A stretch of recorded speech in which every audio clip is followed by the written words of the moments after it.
اب اگر یہ توبہ کر لیں اور نماز پڑھنے اور زکات دینے لگیں تو دین میں تمہارے بھائی ہیں، اور سمجھنے والے لوگوں کے لیے ہم اپنی آیتیں کھول کھول کر بیان کرتے ہیں۔ اور اگر عہد کرنے کے بعد اپنی قسموں کو توڑ ڈالیں اور تمہارے دین میں تانا زنی کرنے لگے تو ان کفر کے پیشواؤں سے جنگ کرو، ان کی قسموں کا کچھ اعتبار نہیں ہے، عجب نہیں کہ اپنی حرکات سے باز آ جائیں۔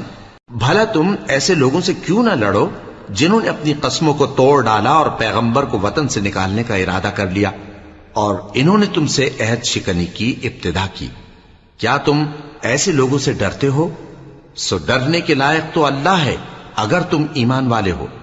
ان سے خوب لڑو، اللہ ان کو تمہارے ہاتھوں سے عذاب میں ڈالے گا اور انہیں رسوا کرے گا، اور تم کو ان پر غلبہ دے گا، اور مومن لوگوں کے سینوں کو شفا بخشے گا، اور ان کے دلوں سے غصہ دور کرے گا، اور اللہ جس پر چاہے گا توجہ فرمائے گا، اور اللہ سب کچھ جانتا ہے، حکمت والا ہے۔ کیا تم لوگ یہ خیال کرتے ہو کہ بے آزمائش چھوڑ دیے جاؤ گے؟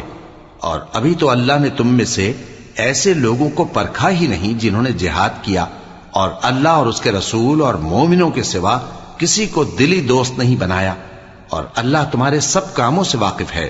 مشرکوں کا کام نہیں کہ اللہ کی مسجدوں کو آباد کریں جبکہ وہ اپنے آپ پر کفر کی گواہی دے رہی ہوں۔